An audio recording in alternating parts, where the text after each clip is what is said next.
Are we recording? Okay. Okay, so I gotta start this off with happy 8th anniversary Undertale.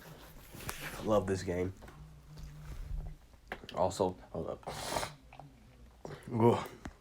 Ugh. If you hear anything in the background, I got my cousin over here today. He's spending the night, so just ignore it. But let's get into this video. So we ended this off with Rare Dog attacking Lincoln. As Lincoln obviously goes for mercy. As Greater Dog does its normal attacks of stretching its head, shoving its spears at you. You know, it's just that. Ooh, excuse me. I just got done eating dinner. Shit. Except that Greater Dog's attacks start to get more and more violent, per se. And again, Lincoln tripped up, and eventually. Hold up.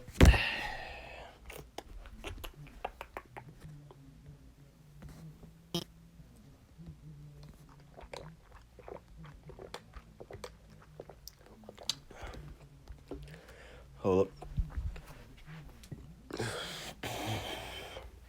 God damn it. And eventually, Lincoln is impelled to the chest. Lincoln's impelled to the chest. His soul is shattering. As blood spills out from Lincoln's mouth and neck. Well, wait, no, nose. His body falls to the ground, dead. As Lincoln is just, well, in utter shock completely. As Lincoln had a look of shock on his face. And this is when Lincoln hears, "You cannot give up just yet," in a weird, old, sagey, wise voice, you know, an old man's voice. And this is when Lincoln sees Char. As Char floats over to him and asks him if he's okay. As Lincoln is reasonably freaking out, he just died, and he felt what it's like to die. Everything went black, and now he's here. Char explains what she thinks they are. She thinks they're in the save screen. As Lincoln sees continue or reset, Char urges Lincoln to continue, and he does that. Now, once Lincoln continues, he spawns a room away from where Greater Dog was. As Lincoln starts pumping himself up. "Okay, you can do this, Lincoln. You can do this." Now, Char can't help but notice that it's kind of cute in a weird way to see him hype himself up. Before shaking her head and thinking, what am I thinking about? He's a human. Although they did spare Mom, and he's been sparing everyone else. So maybe, Char just thinks about it. As Lincoln gets a Greater Dog, he ends up dodging all of his attacks, and even getting close enough to where he can pet him. And thus, this mini fight ends. This Greater Dog hops out of his armor, and just jumps up on Lincoln, starts giving him licks, and basically kisses, for dogs. So yeah, after that, Lincoln then, Lincoln then finishes going through as he walks up, and this is when he gets to the bridge. Human. Human Lincoln. It seems like you've made it this far, but I, the great Papyrus, will stop you where you are now. Witness my trap. As Lincoln sends cannons, fire, a dog, spears, a lot of weapons hanging off on ropes. As Papyrus says, "You will not get past this trap, human." As he says, as Papyrus closes his eye sockets, waiting for the attack to there. Bro, they're not doing anything, Sen says. "Wait, what?" Papyrus says, as he says, "This is all part of my plan. You see, this would be too lame of a way to capture you, human. I have a much better way." As Papyrus starts to walk off, and his red boots crunching the soul behind him. As Shreya says, "I just think that his traps failed. Maybe, but let's just have him have his fun. Lincoln says to Chara, says, "Don't worry, kid. I'll keep an eye socket out for you." Just while Lincoln's about to walk forward, he suddenly gets the urge to turn back. As when he walks a couple of steps, he sees Flowey digging into the ground. That creepy flower doesn't know when to get a life, Lincoln says. As Lincoln continues walking, and this is when he sees this is when he starts to see a town in the distance. As he sees a big glowing multicolored sign that says "Welcome to Snowdin." As Lincoln gets in there, he sees all of these people, well, all these monsters. As Lincoln does walk up and goes to the safe star, saving it and saving, Lincoln is kind of absolutely traumatized about his death, but he does go into this shop. Now, because Lincoln poked that snow patch with the stick, he has a lot more money on him. So, he gets going. As he walks into the shop, he talks to the bunny lady. He asks her about Sands and Papyrus. Yeah, well, I don't really know that much. They just kind of appeared one day, As this is when Lincoln buys at least one of... Lincoln buys... Lincoln also got this snowman piece, so I'll say Lincoln buys 2 snow bunnies and a manly bandana as he wraps it around his neck. An orange bandana. Orange, I like it, Lincoln says. As he continues to walk off. And this is when Lincoln gets to an inn. It is, night now, since it took Lincoln the entire day to get... Well, he can't really tell, but he thinks it's night. As he walks into the inn, and the bunny lady tells him, welcome, And thus Lincoln buys a room. As Lincoln goes up, basically, and lays down. As Lincoln looks kind of empty. And then he notices that Chara's, sitting on the floor again. Chara, why are you sitting on the floor again? Will it be... Like I said before, it's okay. I mean, we can just have our backs facing each other if you feel weird about it. Even if you are a ghost, I know that you can still sleep, and I don't really like the fact that you would be sleeping on the floor. As Chara looks at him, somewhat... As Lincoln can see that she's somewhat blushing, but he can't really tell because of her cheek marks. You and your niceness. Fine. As she floats up and lays down. Now she does ask, are you okay, Lincoln? What do you mean? He asks. As she explains, he did die. She saw that horrified look on his face after he woke up in the save screen. And she just has to ask, is he okay? With Lincoln telling her, yeah, he's alright. He thinks. He doesn't know. But for now, everything's fine, mostly. He thinks to himself. As he drifts off to sleep, Chara ends up not going to sleep as she... Actually, no. Before Lincoln can't really sleep, though, so Chara does something that Torio did for her. Rubs his hair. Eventually, he goes out, with Chara soon following suit, laying back down on her side of the bed. And thus, we skip to a new day. With Lincoln only paying for one night, he gets out, with Lincoln and Chara, after having their nice bonding moment, Lincoln can notice that Chara starts to seem more friendly and inclined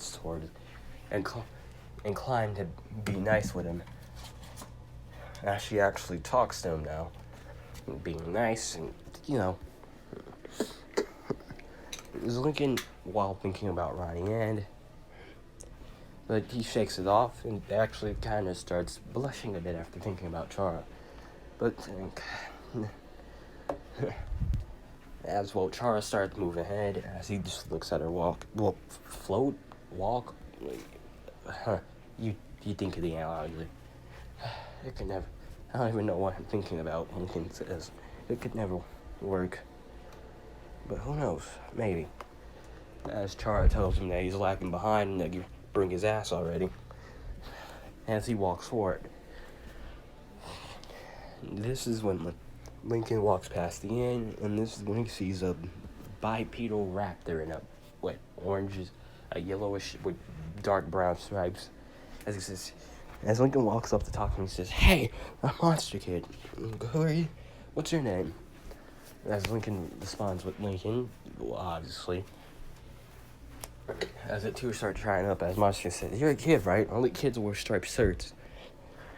"I'm 13. Monster Kid says, with Lincoln saying the same as the two just talk. Before Lincoln gets going, shaking his head at Monster Kid as he waves his head around. As he waves his tail around, telling Lincoln, "Bye." As Lincoln keeps walking forward, he walks past Grilby's. He walks past Grilby's and everything else. What?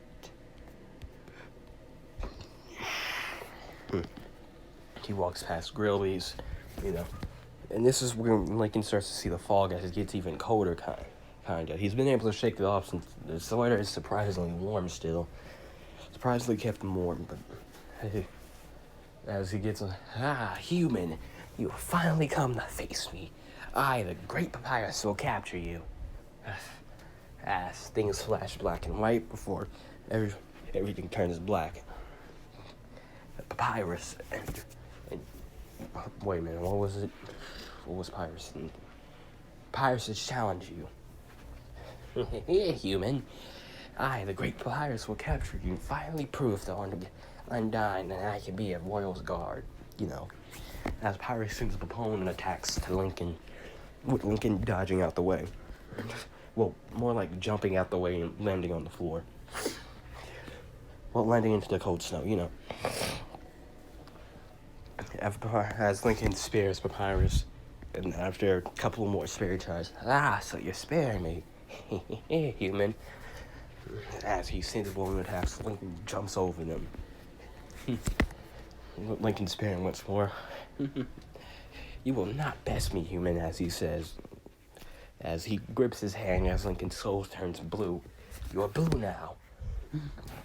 And with this, Papyrus starts to send more attacks out with Lincoln. And this is when he sends out blue attacks with Lincoln standing still and jumping between their actual bones and blue attacks. It's not that hard, really, since Lincoln does memorize Papyrus' attack pattern after a while. So, hold up. It's not that hard. And so, yeah. This is when Lincoln actually starts to talk with Papyrus. Lincoln doesn't flirt, per se, like most players did, but he does have nice, friendly chats with Pappy. Talking about superheroes, things like that, So, yeah.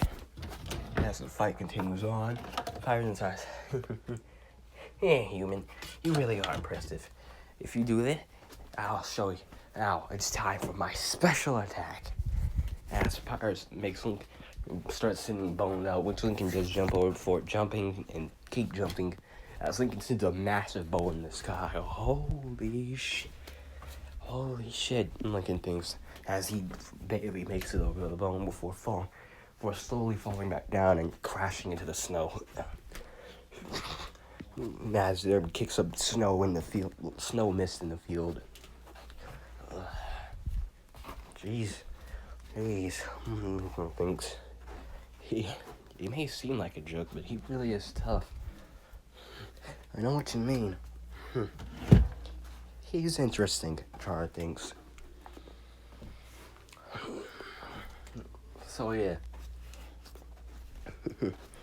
Since he survived as human, I will let you spare me.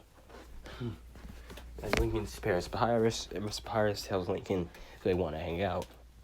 Well, if he wants to hang out, as Lincoln says, that'd be nice. So, it's not a date, but more of a hangout. So if you could just have a normal hangout with Papyrus, that's what it would be like. Ooh, jeez.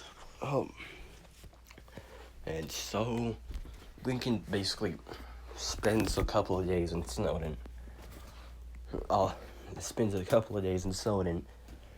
As Lincoln hangs out with Papyrus and Sans and Happy even give him a jacket and one of their old Jackson scarves. It keeps Lincoln warm as he just sticks in Snowdin for a while, hanging out with Sans Papyrus, getting to know the people in the town, you know. So yeah. Now then,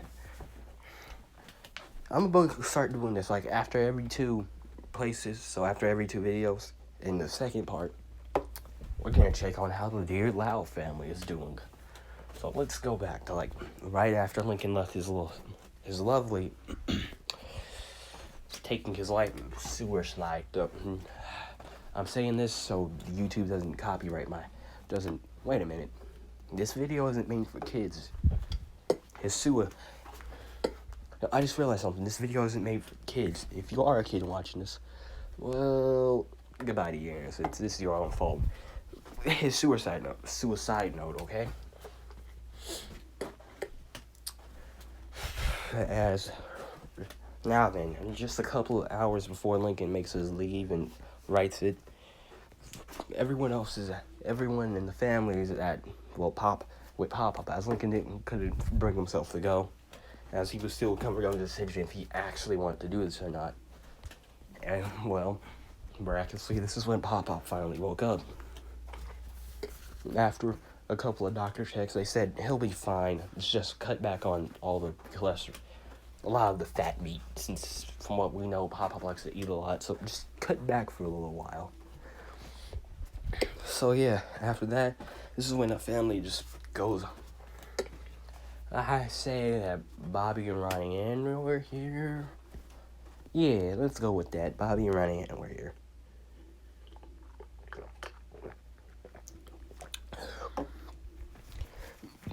Oh, also, if you're wondering why I don't do the Ronnie Ann and Lincoln ship, I don't fucking like it. I don't do Bully X. We don't do that unless it's actually a well-written story like what's that one anime? Fuck it. Let's just get back into this. So they go home to tell Lincoln as you know what? A lot of people seem to make Luna that closest to Lincoln, and I like Lenny more as a sister for Lincoln. Lenny comes in to tell her little brother, only to realize Lincoln isn't there. He's gone. As she looks around, she does find a note. As she brings it downstairs, it says, "Guys, Lincoln isn't upstairs. He left this." Lenny says, "I wonder where he is." Well, Linky isn't upstairs, and she calls her brother Linky.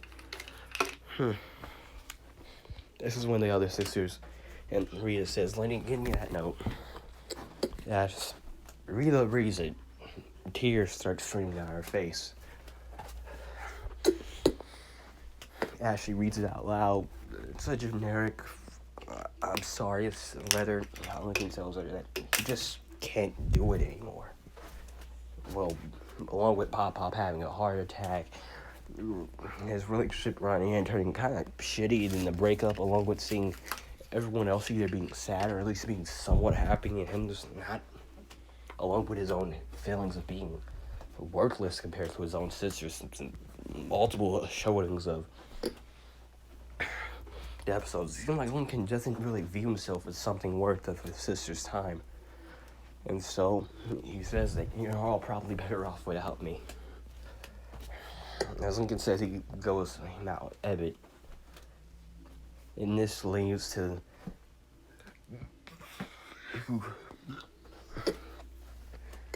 but this is when the McBride show up as Clyde asks if Lincoln is here, saying that as Clyde explains that Lincoln called him, telling him he was sorry, he was like a brother to him. Where's his best friend? Where's his brother? Where is Lincoln? As they realize that, so the two families head straight up to Mount Ebbet. Like, they drive all the way there. It's like an hour away. And once they get there to the opening, they don't find Lincoln down there. As some of the sisters look down, as Clyde looks down the hole, crying. Oh no. As Clyde realizes that this is probably where Lincoln called him from, right before he jumped. That maybe this is all my fault.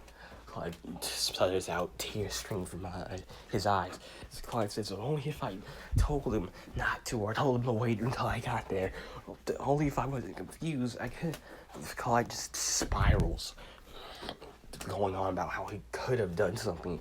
He could have saved Lincoln. As Rita breaks down into tears into her husband's arms. With long story short, it's a sad day for these two families. And so, they get to making calls. Now, then Pop is the first one to be told, as he's heartbroken that his grandson's taking of his own life. They can't even find his body because, the 1,000-foot fall. They can't even bury him properly because there's nothing to bury. They can't get his body unless it would cause actual death if they went down there. Like I said before, Mount Epic is tall as hell. It is a 1,000-foot fall at most. Well, at least 1,000 feet. You're not falling down there and surviving. Now, then I'll give my own thought on how the 6 other souls survived the fall. For now, we're just gonna leave that. They survived thanks to their soul powers. Lincoln didn't. Alright, so, shit. Let's get more into this. So, Pop is heartbroken. Not enough heartbroken where he goes back into having a heart attack. Just, he's kind of empty afterwards, like the rest of the family. As he reads Lincoln's note. As one of the things that he said was, tell Pop I'm sorry. If he survived. If Pop's alright, tell him I'm sorry. Things like that. Shit, just tell him things like that. Pop, I'm sorry, As he also wrote to tell Lily that Lily's about 2, so she can't really understand her. As Lily asked, where's Lincoln? In 2 years, Mom. I don't think a 2-year-old would be able to process the fact that her brother committed taking his own life. So they have to explain to Lily what death is. And the little girl, it's sad too.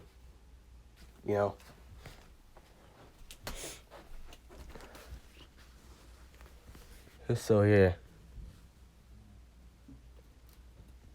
The little girl is sad as well. Look, man, it's not a happy day, alright?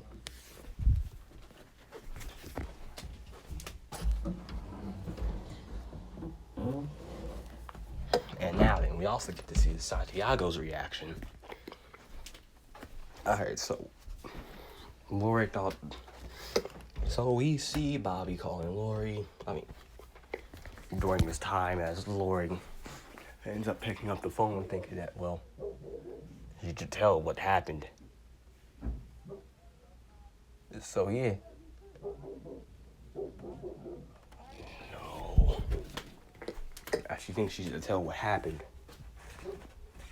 So, yeah.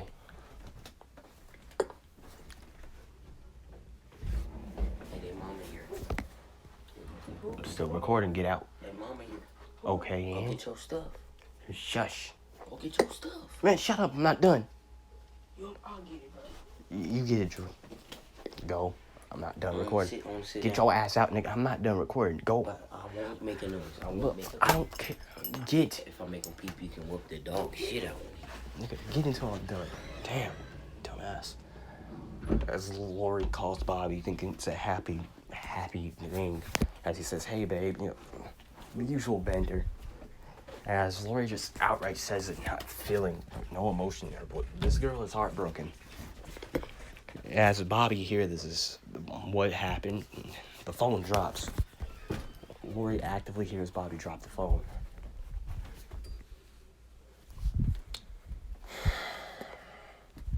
Lori actively hears Bobby drop the phone, things aren't happy. As Bobby starts to cry as well. What's up? Get your fat ass out. God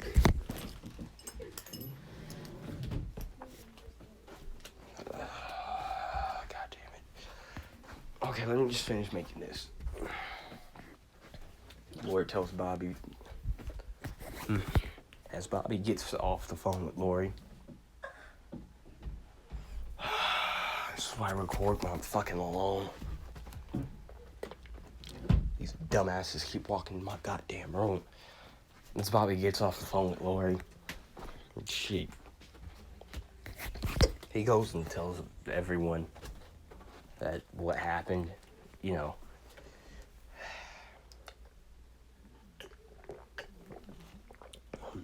He goes tells all the Santiagos that what happened. Now, all of them are saddened to hear this. But none of them are as sad as Ronnie Ann. She doesn't seem to react it, but she does eventually go to Sid's house, telling Sid what happened, and she just starts bawling. She thinks that it might have been her fault. Who knows? After they also, Bobby asks to see Lincoln also mentioned the Santiagos in the letter. So, Bobby asked to see it. Well, Lori ascended, which she did. As Ronnie, after hearing the letter, since Bobby said it out loud, she can't help but blame herself that maybe she didn't, kind of do the shitty thing and break up with him while his grandfather was in the hospital. This maybe wouldn't have happened. And she bawls her eyes out. Wow, we cut back to Lincoln sleeping on I say Sans and Papyrus' couch. Char asks him what's up, as he says he's just kind of thinking about his family and friends and how they're reacting. Char says to Lincoln that they will get out of here, as Char actually does something unexpected. Lincoln, she actually doesn't, as Lincoln does so I'll sleep on the floor if she wants to sleep on the couch. Instead of doing that, she just lands next to Lincoln and tells him not to do anything. Well, Lincoln told her he wouldn't, as the two jerked off to sleep. Now then, we skip to the next day, as Lincoln is walking out of Snowdin. As he looks at Snowdin, he walks, the place he's come to call at least a somewhat new home after the couple of days of being here. As he walks off, once his feet stop crunching snow and start to walk on the hard, solid ground where you can hear the tapping of his feet, Lincoln sees that everything has changed. This ground is purplish blue, the blue flowing, clear, beautiful water, the blue flowers growing. Oh, Char looks as well. It's just awesome. As Lincoln ends up grabbing Char's hand and says, "Come on, we have to check it out." As he runs off in the waterfall with Char behind him, as she tells him to slow down, but he doesn't listen. And that's where we end the story. Off. 28 minutes. I'm getting better again. Alright, monitor.